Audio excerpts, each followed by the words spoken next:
Hey everyone, welcome to my platinum video of Expedition 33, created by a studio called Sandfall Interactive. It's their first ever game and it's an absolutely incredible game, from the world travel to the turn-based combat, which I really love being someone who plays Pokemon. There's also some pretty interesting story plots and a couple of missable trophies to watch out for. The story begins with Gustav and Mael, two of our main characters, showing us an introduction to a little bit of the combat, where we see a little bit of the powers and stuff like that that we can use. Then moving on to the city of Lumière, where we find our first of many real encounters with this mime. We do earn a couple of trophies here, one for breaking an enemy. We get one for using Gustav's overcharge to break an enemy, and we also get one of the missable trophies to defeat the mime entirely, which is actually sort of a difficult fight. We also collect one of our first of 33 musical records that we have to collect. Next, we get a glimpse of the paintress, who at first seems to be the villain of the story, but later on we learn that things aren't so simple and clear. As you can see, she sort of paints a number, being 33, on her monolith, and the plot of this is that every year when the number changes, the people of Lumière who have reached that age disappear from the existence.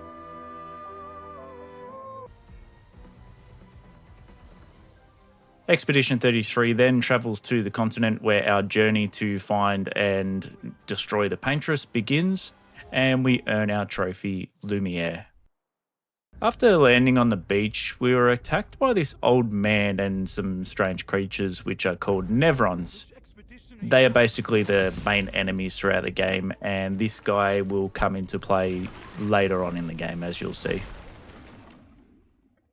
We then begin Act 1 of 3.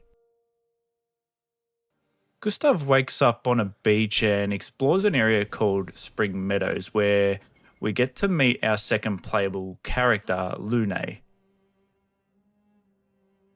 While doing a little bit of exploring, we encounter this white Nevron, the game's main enemies, but this one doesn't seem to attack us. It's actually tied to a very specific missable trophy.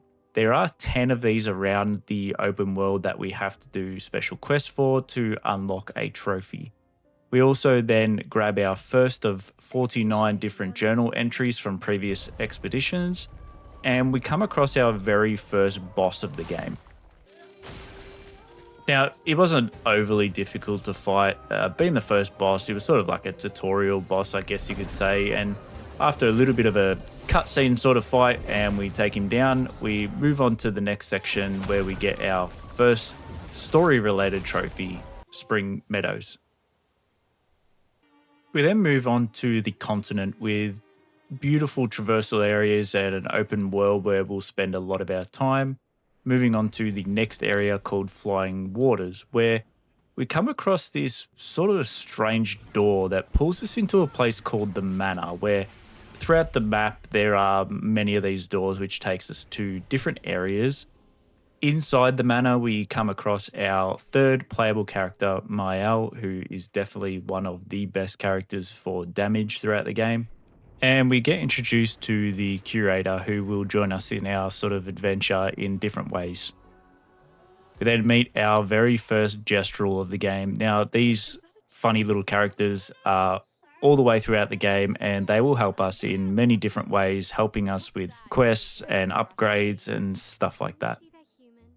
While in the area fighting a few enemies, we find what's called a paint cage. Now, shooting 3 of the orbs in the area unlocks the cage, and for doing our first one, we get the trophy Paint Cage. And then once we leave the area, we get the trophy Flying Waters. Now, the curator actually joins us at our camp, where we can use him to upgrade our weapons and upgrade our resources, where we get a few trophies here.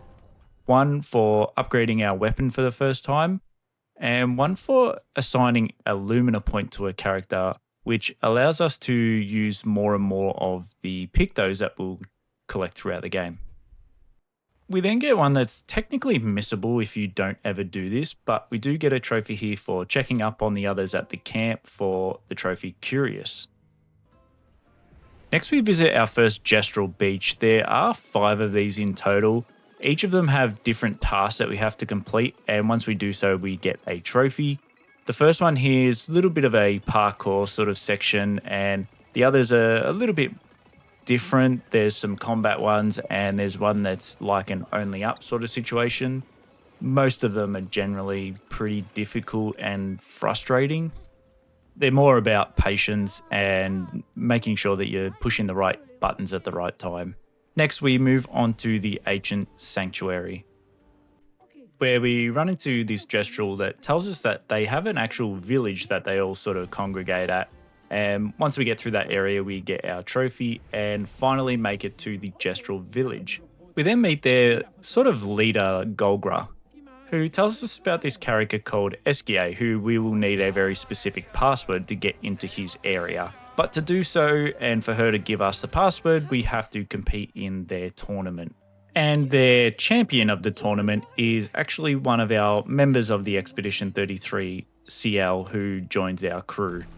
We then decide that we're going to take on Glorga in a fight, and she absolutely destroys us, so we move on to the next area and get our trophy, Gestural Village. Once we head back to our camp, Mael experiences some sort of strange nightmare sequence. She's approached by this mysterious girl with burns on her face, a mask, and really, really white hair.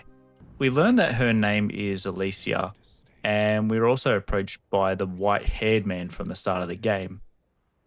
Alicia seems to know us, but we're not really sure or understand why yet. Next, we travel to Eskia's nest, coming up against the guard and shouting the password at him, which he doesn't seem to appreciate, but allows us to go in anyway. We then meet Eskia, a large French-sounding character who helps us traverse the map, who can move very quickly, crush some rocks, and eventually fly later in the game. But only after we collect one of his special rocks for him, which allows him to unlock these abilities. We move across to his next-door neighbor, as he says, to battle him for the rock that Eskia thinks that he stole. You certainly have rocks for brains. I am clearly a turtle.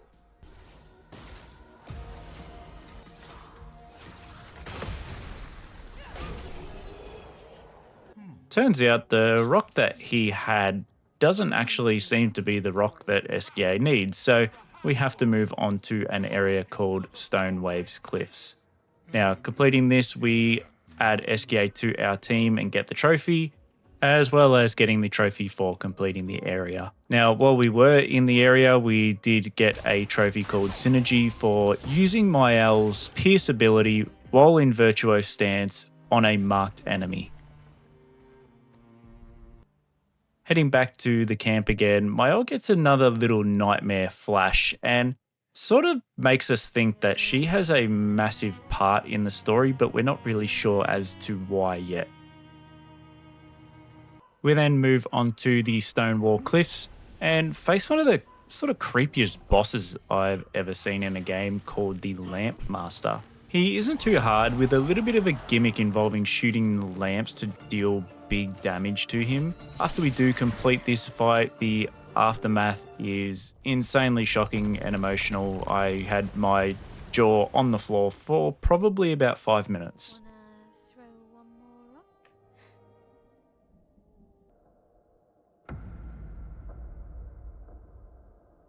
Ooh, what about that one?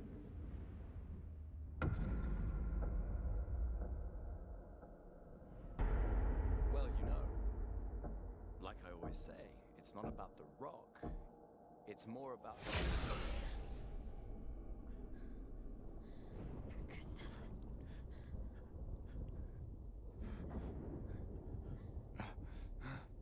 Run.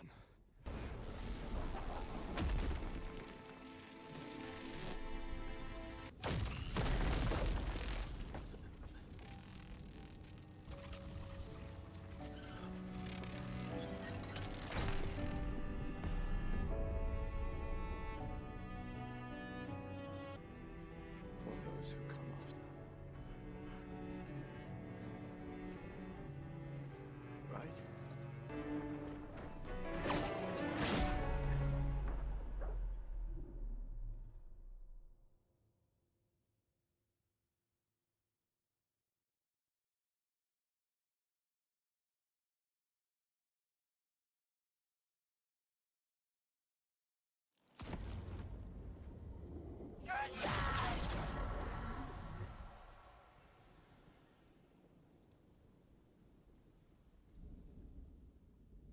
I'm sorry you're caught in the middle, but I did try to warn you. The Whitehead Man then tries to finish us off, but we get saved by a mysterious character that sort of appears out of nowhere. This character's name is Verso, and after saving our life and helping us, he ends up joining our team, becoming our 4th member. And upon completing the area, we get our trophy, Stone Wave Cliffs. We learn that Verso was actually part of the very first expedition, Expedition 0, but somehow he seems very young and we're not really sure as to how he survived this whole time. And then we move on to Act 2, Verso. The next section that we head into is called the Forgotten Battlefield, where Mael starts to really mourn Gustav and takes her anger out on the other team members. Nothing happened. While we were arguing about whose fault it was and what actually happened, we get attacked by this massive Nevron with 2 swords, one yellow, one purple, which Gustav actually had told us is probably one of the most powerful ones that he's ever come across. Seems that he wasn't that powerful. We defeated him pretty much first go and go through this really cool cinematic fight scene after the battle to defeat him.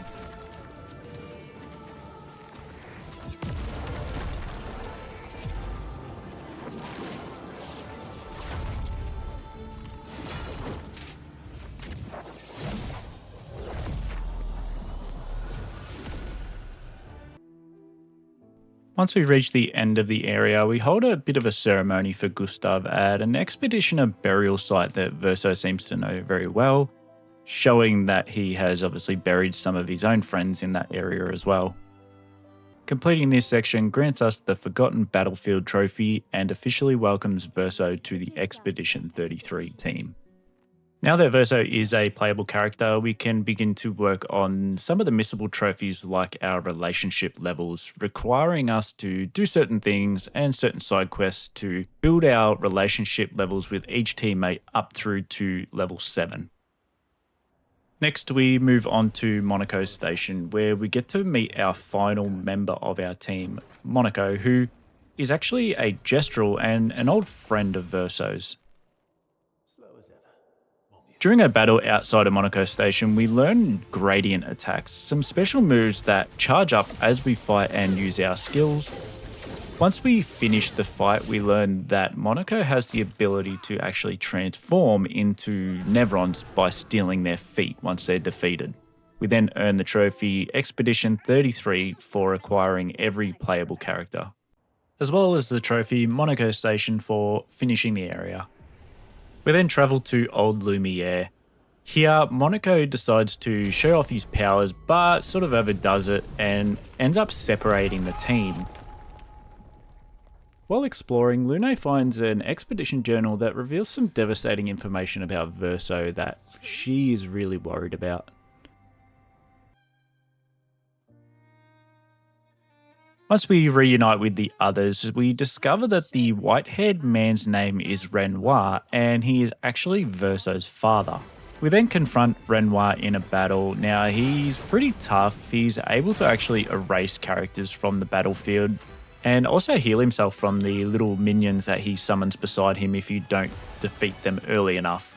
Now, using Verso in battle, he actually has a rank which goes from D to S, and the higher his rank, the higher damage he does. We actually get a trophy here for reaching S with Verso for the very first time. When Renoir finally falls, he unleashes a massive energy blast that kills one of our allies, Little Noko. And upon completing the area, we get our trophy, Old Lumière. We learn that there's actually another way to break into the monolith by defeating these massive enemies called Axons, by absorbing their chroma and giving it to the curator to create us a weapon to break the force field.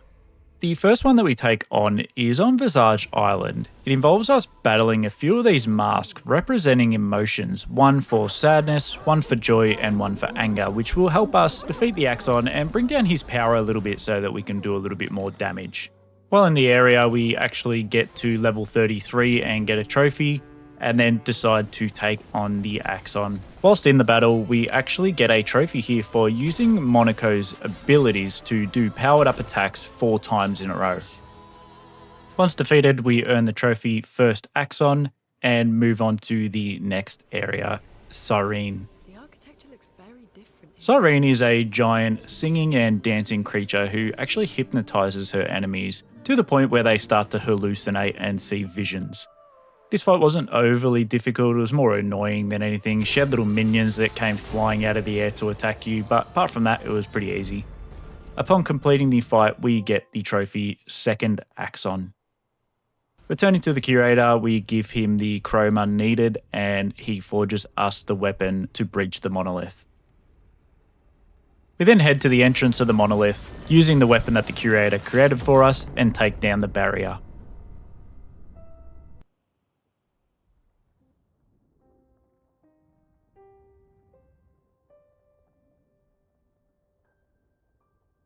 Once inside, we climb down the area towards the paintress, stopping briefly for a little bit of a thumbnail moment. While attacking, our attacks didn't really seem to do anything and were useless, so we decided that we would stop and try and work out what we're going to do next.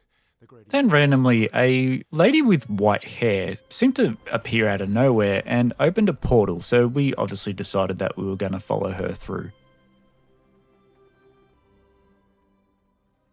Once through the portal, we earn the trophy for entering the monolith. Within the monolith, we actually see the paintress's memories played in sort of a black and white sad tone, showing things like her teaching her kids how to paint. We gain 2 combat trophies here, one maximization for consuming 20 foretell in one attack with CL, and perfect flow for consuming 4 stains in a row with Lune.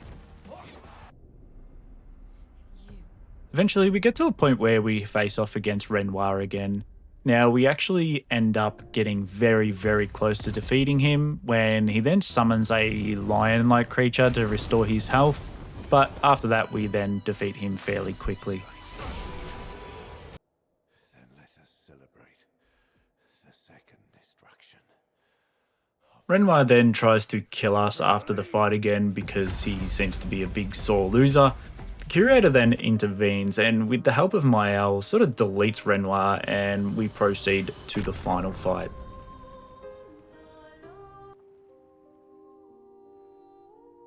The paintress seems to recognize Mael, thinking that she resembles her daughter. The daughter you lost. When Mael refuses to go with her, a fierce battle begins. Now the paintress is very tough, but after several attempts, we ended up winning.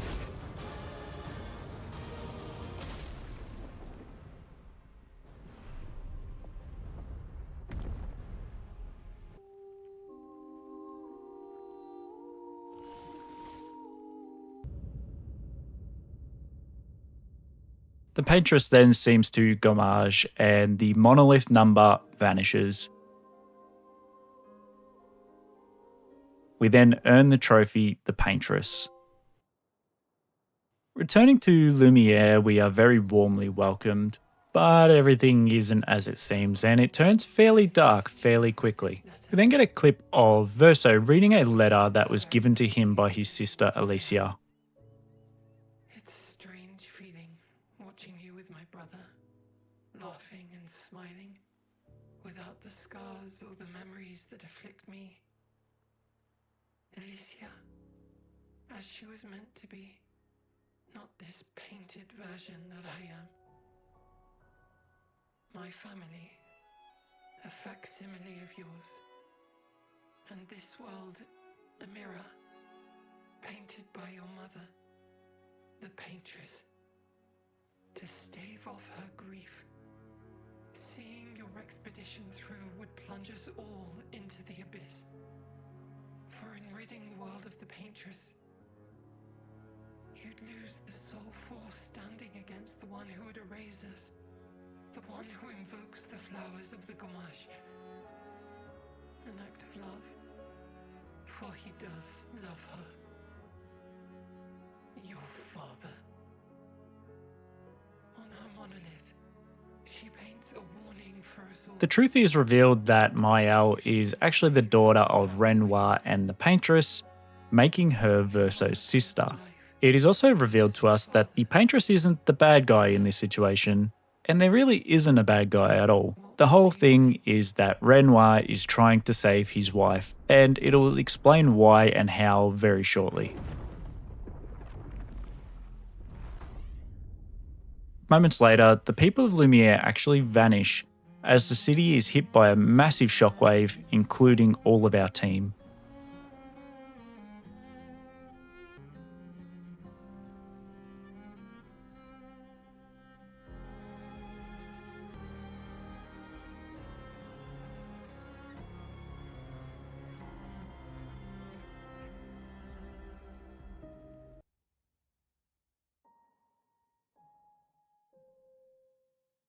In a flashback to Monolith Year 49, we awaken as Alicia inside the manor.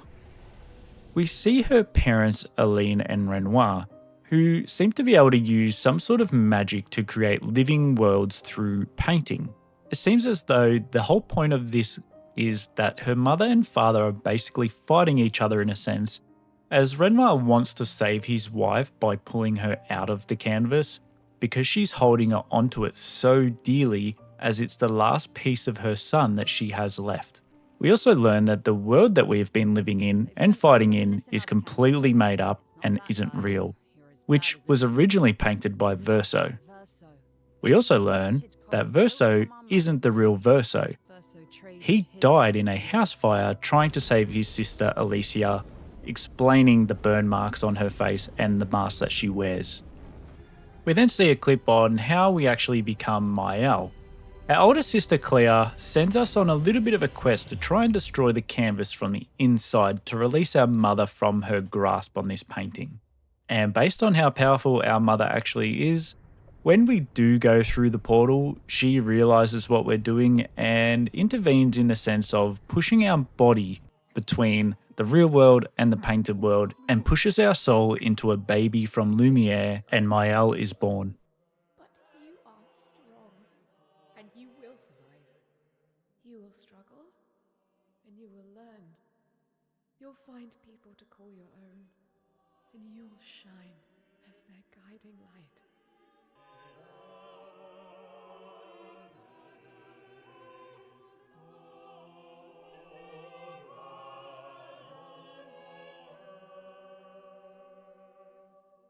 I have decided on her name.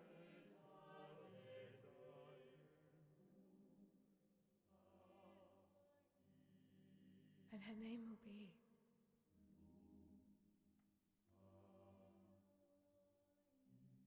Maëlle.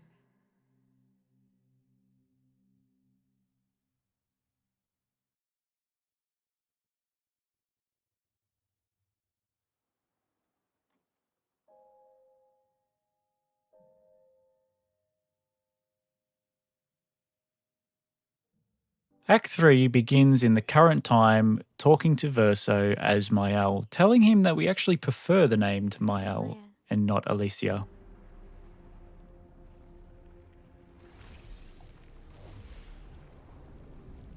We are then confronted by the curator, who actually turns out to be the real Renoir, and to me seems like that's how he knows where we are and what we're doing the whole time. We then learn the reason as to why he wants to erase the canvas, and that the temptation to destroy it is to purely save his wife, because it is basically killing her the longer that she stays in the canvas. We're then rescued by Esquier and Monaco, and we earn our trophy back to Lumière. Back at our camp using our new paintress powers, we bring our team members back to existence, and with our new powers we actually decide to go around absorbing all the chroma out of all the dead expeditioners throughout the continent to create a bit of an army to take on our father. Now, before continuing on with the story, I wanted to do some side stuff to level up a bit and get a couple of miscellaneous trophies. The first one we get is called Professional, for taking 0 damage against a boss, and then we start working on our relationship levels with each character. We decide to do CL first as she's the easiest, she doesn't have any side quests, so we finish that and get the trophy for her. Then we move on to Esquier. The side quest for him was to collect his final rock for his final ability, And once we do that, we get the trophy for collecting all of his abilities and collect the trophy for reaching max level with his relationship. Next up was Monaco's side quest to resurrect Noko. During this quest, Glorga actually challenged us to a duel, and because we had completed SK's level 7 friendship, we unlocked our first level 3 gradient attack. With Verso, doing this for the first time gives us the trophy Chroma Proficiency. Completing this then gives us the trophy for maxing out Monaco's relationship level. We then decided to go after Mael's level 7 relationship level, which is technically missable, as if you make a wrong dialogue choice, you can miss the trophy. This quest has a very unique, sad, and really cool sort of ending to the Mael and Alicia storyline. When we find her, Alicia takes both herself and Mael into sort of a black and white world where we've seen in Mael's nightmares. She then challenges us to a one-on-one duel, and we have to defeat her to then move on with the quest. Personally, I had a lot of trouble with this fight. It was so fast, she was so nimble, and because of that reason, it was incredibly difficult to time the parries to stop her from attacking you. Then after exploiting her weakness, which was fire, which I thought was incredibly funny by the developers, being as she's obviously a burn victim, we then eventually move on to the end of the quest. Alicia then decides that she doesn't want to be in this world anymore, and she begs Mael to send her back to her family.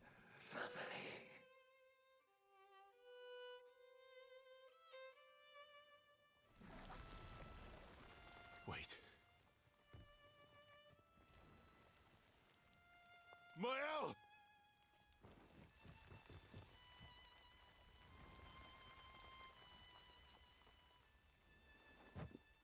Once we complete that quest and go back to the camp, we have to choose to tell Mael the truth as Verso, that during the fight with the white-haired man, he could have actually saved Gustav. Now, if you do lie in that situation, in that dialogue, you can be locked out, but we didn't, and we got the trophy Mael for completing the max level relationship with Mael. Now, Lune was pretty easy. We just had to fight a few enemies and find a expedition journal from her parents, who were actually also expeditioners. And we get the trophy Lune for reaching her max level relationship. We then moved on to the gestural games. Now, one of these was actually like the only up game, where you had to jump across obstacles, and if you fell, you were back down to the bottom. And one for climbing up this wall while dodging a heap of fireballs using the climbing mechanic. Completing all 5 of these challenges throughout the map got us the trophy gestural games. We then took on our final of 10 Nevron quests. For this one, you pick a weapon for him to use against you and defeat you. But once you do defeat him, he basically asks you to take his life for him, and we earn the trophy aiding the enemy. Whilst between areas, we get the trophy Trailbreaker for reaching level 66. And the next enemy that we take on is called Sprong. He's very sort of annoying to deal with, but not overly difficult. And defeating him gives us the trophy Sprong.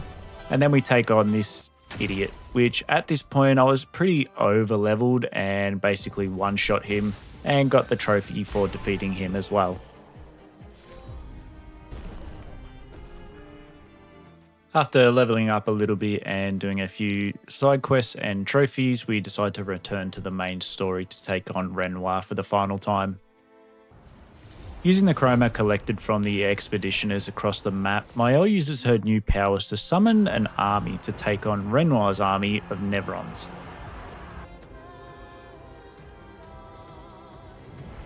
Eventually we catch up to Renoir and we both argue our points and show our sides of the story on whether to destroy the canvas or to keep it going. I know how powerful and intoxicating it is. How deeply attached we can become to the worlds we pour our hearts and souls into.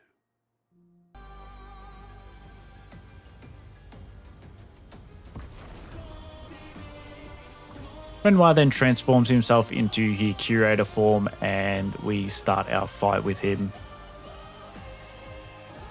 And little did I know, I was actually very over leveled and powerful for this fight, to the point where I just one-shot him. I did over 1 million damage, and when he gets re-healed, he only has about 400,000 health when the Serene heals him. After the first phase, this big portal opens and Verso's mother actually comes through the portal to give us a little bit of an advantage in the fight. She takes on her giant paintress form and absolutely obliterates Serene so that she cannot heal Renoir again. We then take on Renoir's second phase and again absolutely destroy him, and we get the final little cutscene for the main story.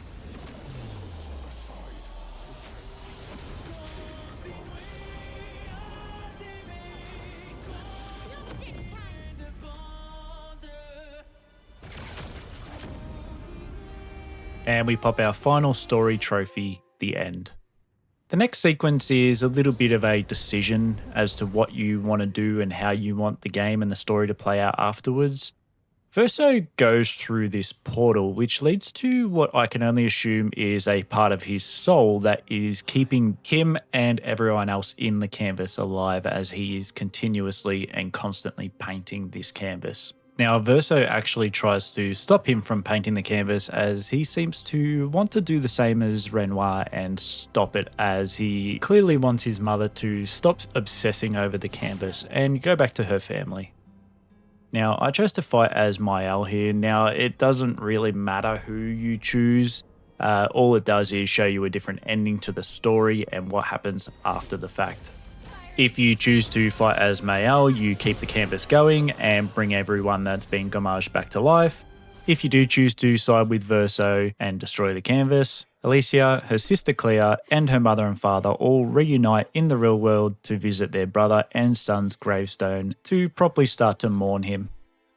Although since we did choose to fight as Mael, we see that she uses her powers to bring back the likes of Sophie and Gustave and all of the other people from Lumière that have been gommaged over the last 100 years. And that brings us to the very end of the main story of Expedition 33, which then brings us to the trophy cleanup and the end game. First trophy that we went after was to solve the painting workshop mystery, which we had to defeat the Lampmaster again and then got that trophy. The next one we went after was defeating this snake-like creature, and defeating him we got another trophy for that. We then found all 9 missing lost Gestrels and got that trophy. We then used a heap of the materials that we got over our grinding session for the trophy weapon mastery. We then headed over to the Endless Tower. Now there's actually 2 trophies linked behind this. First one that we got was for collecting all of Monaco's skills, which we had to defeat this enemy for. And we got our trophy for completing the Endless Tower completely. We then found our final music record for the trophy connoisseur. Then we faced one of the more difficult post-game bosses, Verso and Mael's sister. Now she could actually paint and summon enemies however the way she wanted. She was more annoying than difficult, as after every turn she healed about 400,000 health, which wasn't actually that much due to how much damage we do with Mael, but she was more just annoying. And once we defeat her, we get our trophy Claire. Then we move on to one of the hardest bosses in probably any game that I have ever faced. This is Simon. He was actually a part of Expedition 0 with Verso. Now, I'll be honest, I really struggled with this fight to the point where I had to do so much grinding and so much research on how to defeat him that I ended up building a team that could one-shot him. Now, if you are stuck like I am, I'll put a little bit of a video at the end of how to actually build the team that I used to one-shot him. It's a little bit annoying how to do it, but it is definitely worth it if you are stuck. And eventually, after a few hours of grinding, we got the trophy for defeating him and the trophy for finding our final expedition journal. And now, with only one final trophy left, we defeated this enemy to get our trophy for reaching level 99, and we pop our platinum trophy for Clair Obscur Expedition 33. Anyway, thank you very much for watching, guys. If you did like, please leave a like and subscribe if you're new. I think this has potential to be one of my favorite games ever. I really enjoyed it. Not just the game itself, the music, the graphics, the gameplay, the story was just absolutely phenomenal, and I can't wait for Sandfall Interactive to bring out their next game. I don't know how they're going to top it, but hopefully they do. Anyway, thank you guys, and I'll see you on the next one.